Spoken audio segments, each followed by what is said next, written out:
So how did I get into writing? It was a thing that just sort of happened.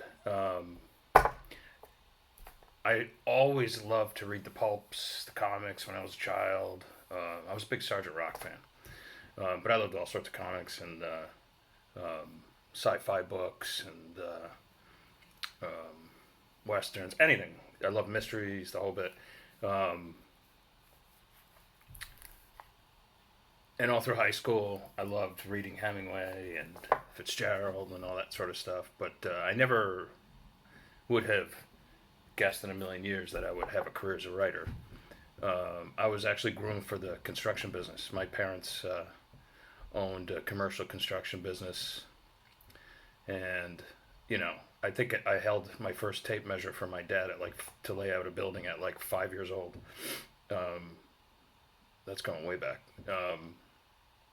So my path was set for me. So I becoming a writer didn't even enter my head, and every job I ever had was in the construction business. I worked in the field for as a laborer for eight seasons, 8 summer seasons.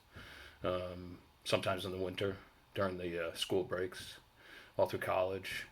Um, and then something happened after I graduated from college. I started reading the writers I wanted to read that I couldn't read when I was in college, if that makes sense.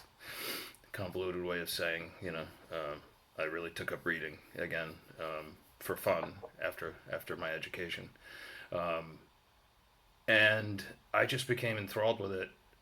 The words on the page, it was like seeing it again, many of them again for the first time. Even though some of the books I was reading for the second time, like A Farewell to Arms or um, um, In Our Time, which I think is one of the great short story collections ever.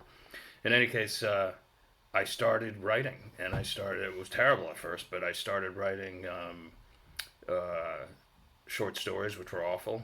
And I'm about 21, 22 at this point.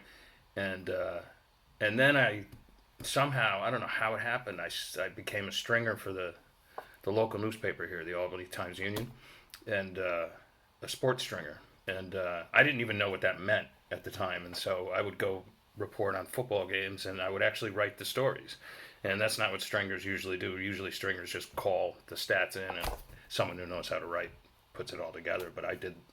I put the story. I wrote the stories, and it was a great little it was a great little way to learn how to work under pressure. And from there, some of my short stories started getting better, and I got my first acceptance into a really good magazine. And then I started writing nonfiction for other magazines and stuff. And one thing after another, just and meanwhile, I'm working for my dad at this time, and he's like, "Why do you look so tired?" And I'm like, "Because I would explain the writing thing, and he would just he just thought it was a phase, but it wasn't. The more and more I got into it, it became almost like a priestly endeavor." Um, and then I went to writing school, and out of writing school, I got my first huge contract with Delacorte, and that was it. From that moment on, I gave up any more time in the construction business, and I became a full time writer. Um, and I guess, like they say, the rest is history. There were some ups and downs. There's peaks and valleys, ups and downs, and all sorts of things like that. But I don't regret my decision whatsoever.